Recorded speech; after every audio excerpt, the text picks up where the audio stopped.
such a different perspective than any of the other newspapers.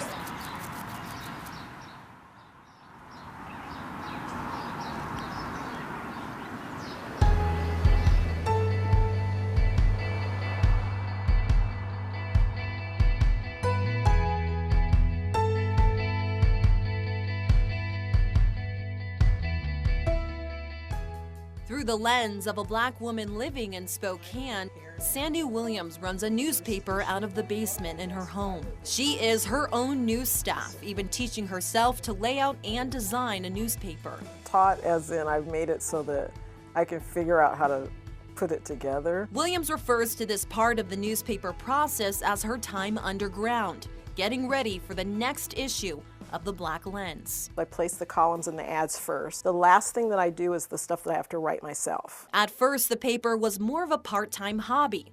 That quickly changed. I took a leap in the middle of 2015 and I quit my job. A leap that a very small minority would come to appreciate. I started out, my idea was that I was going to do just happy stories about people in Spokane because a lot of the news that focuses on the African American community is negative. That lasted about 5 minutes because I ended up needing to cover stories that weren't getting covered in other places.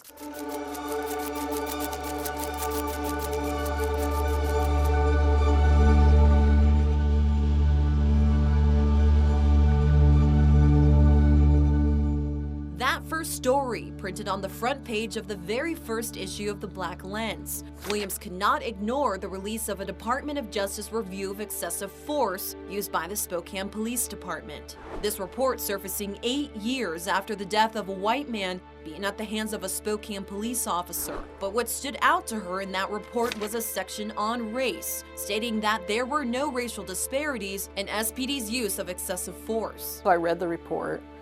That wasn't exactly accurate because the population, African American population is 2%, racial disparities were 10%, so it's disparate. And I thought, well, if I don't say that, then it won't get out there. So that became the first story, and so in that moment, it was like one of those moments where in that moment, the paper took a turn from sort of being this sort of casual kind of let me tell happy stories to I think there's a role for me to tell stories that aren't getting told. Are you here for the Black Lens? Yeah, I'm excited for it. Yay! Thank you for coming. I did not imagine that I would be doing this after 1 year.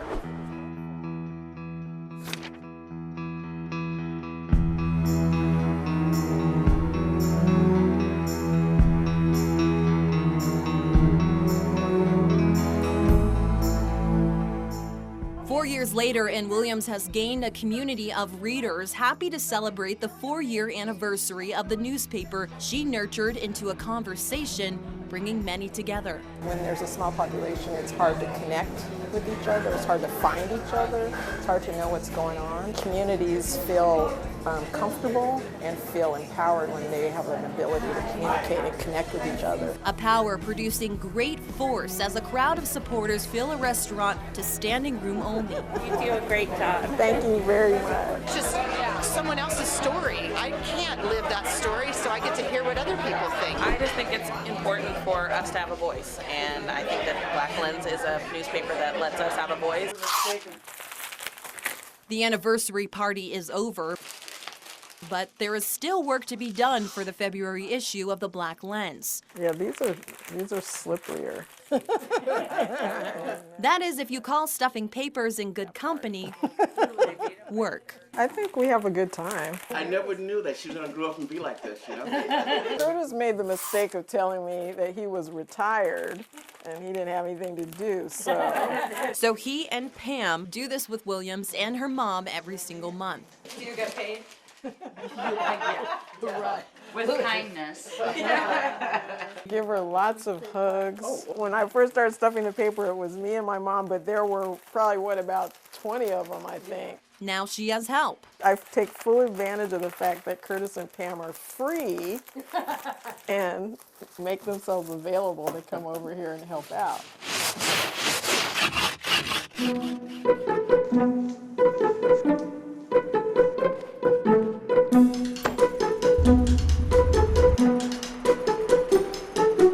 Now comes the hard part. Each month, Williams sets out to deliver her papers, her voice, to the community. When I printed the first issue, I sat in the car. I had all the papers on my back seat, and I sat in the car, and I was like, okay, what do I do now? So I called my daughter, and I was sitting in the car on the phone with my daughter. I said, I have all these newspapers on my back seat. What do I do now? And she said, hand them out. It felt like a huge responsibility, and I felt a bit presumptuous to assume that I could be a voice for a community. Hey, that's Sandy from Black Lynn. How you doing, sweetie? I'm good. How you doing? I'm great. Oh, good to see you.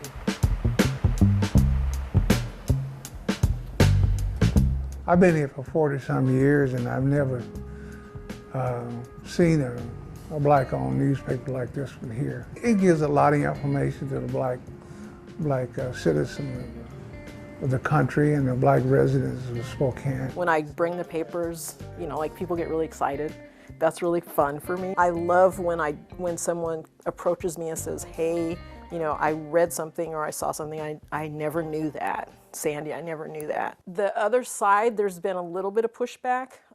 There have been voices that have said it's exclusionary, divisive, because I focus on the black community, that somehow that's read by some people as trying to be separatist. Don't really understand that, but that's a voice that's out there. It doesn't come up very often, but it does come up. It's not an easy task, producing this paper each month. How do I do it? You know, I don't know. Every month I'm ready to quit. But then she remembers all of the people who have become involved as readers and contributors. To be an African-American based newspaper in a community that has 2% African-American people, I'm sort of a dreamer that way. Communities feel comfortable and feel empowered when they have an ability to communicate and connect with each other. That's part of the role that I'm playing, is giving folks an opportunity to, in a safe way, to learn, to experience, and just see an alternate perspective that they probably wouldn't know about or see if the paper didn't exist.